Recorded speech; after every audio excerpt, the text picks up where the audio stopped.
star people. The survivors agreed that massive changes were necessary to ensure that such a war never occurred again. These reforms were so comprehensive that they entailed not political, economical, but biological changes as well.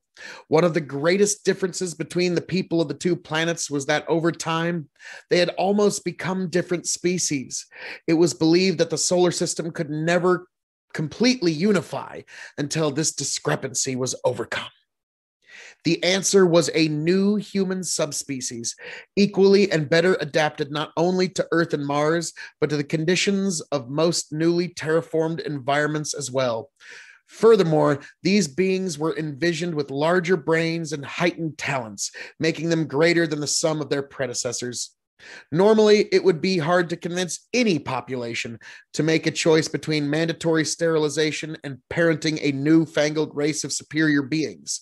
However, memories of the war were still painfully fresh, and it was easier to implement these radical procedures in the wake of such slaughter. Any resistance to the birth of the new species did not extend beyond meager complaints and trivial strikes.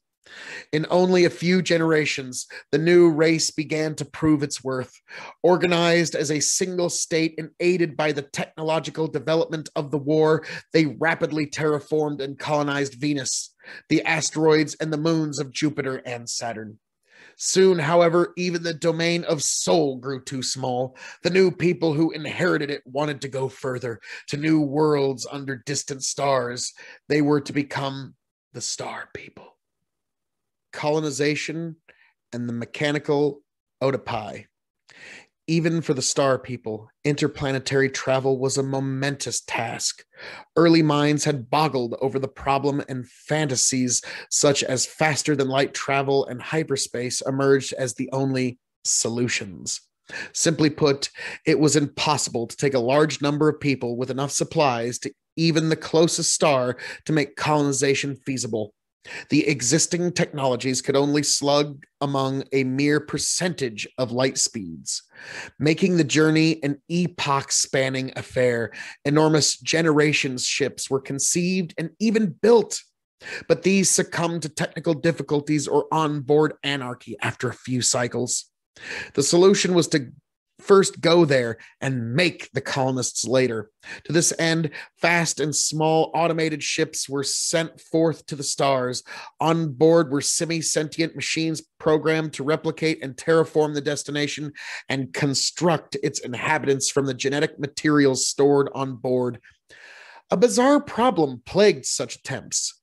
The first generation of humans to be manufactured sometimes developed a strange affection for the machines that made them. They rejected their own kind and perished after the massive identity crisis that followed. The technological Oedipus complex was not uncommon. Nearly half of all the colony founding attempts were lost through it. Even then, however, the remaining half was enough to fill humanity's own spiral arm of the galaxy. Spacers. It must be remembered that the star people did not succumb entirely to the Q invasions. While their worlds fell away one by one, some star people took refuge in the void of space. One after another, entire communities scrambled into generation ships and had cast themselves off into the darkness, hoping to go unnoticed by the beings that had overrun the galaxy. Desperate times made for desperate measures. As the starmen had observed during their initial colonization of the galaxy, life in generation ships inevitably led to mass insanity and anarchy. This time, humanity had to adapt themselves or face extinction. Entire asteroid fields were confiscated and hollowed out to make spaceships of unseen size. These hollow shells cradled bubbles of precious air and water, but no artificial gravity of any kind. It was discovered that a purely ethereal existence would ease the stress of interstellar exile, provided that its inhabitants were adapted for life inside such an environment. Furthermore, people were forced to change themselves. In an atmospherically sealed, gravity-free environment, their bones were left free to grow longer, thinner, spindlier. Their circulatory and digestive systems were pressurized to avoid heart problems and congestion. The latter change had another advantageous side effect. Humans could navigate through the void with jets of air expelled from modified anuses. Such experiments were numerous and usually plagued with failure, yet they did succeed in creating a future, sealed tight in their moon-sized, air-filled, weightless havens. The descendants of the star people managed to evade the scourge of Q. It was an endless diaspora. Even after the Q left, they would find themselves too divergent to have anything to do with their ancestral lifestyles. The survivors of the initial hurdle would never set foot on a planet again. Asteromorphs, descendants of the spacers. Initially refugees, the spacers were quick to master the vastness of interstellar space. Their isolated space arcs joined together and multiplied to form a gigantic interlocked artifact that was large enough to contain entire worlds.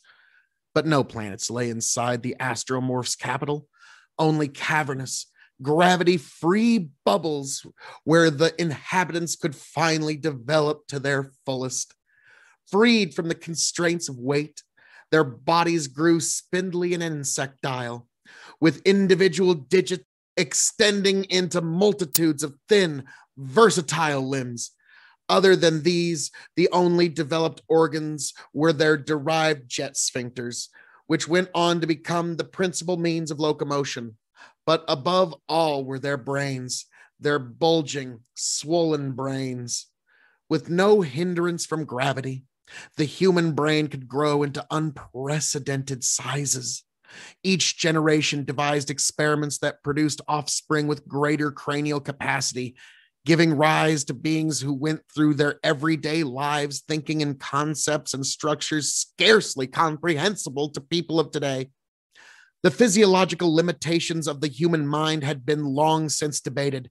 Now it was established that these limits were indeed real, and individuals who could break them would likewise conquer new grounds in philosophy, art, and science. Everything changed. Yet some aspects of humanity, such as the basic desire to expand, remained. To this end, the Asteromorphs built great fleets of globular subarcs and spread their influence across the heavens into every stellar cluster and every star system. Within less than 1,000 years, the galaxy was straddled by a new and far more alien empire of man. Strangely enough, its dominion included none of the newly emerged post-human species, for its masters had completely lost interest in planets, those stunting, gravity-chained balls of dirt and ice. The newborn ark settled comfortably in the outer rims of star systems, quietly observing the lives of their struggling relatives. For the first time in history, there were actual gods in the myriad human skies.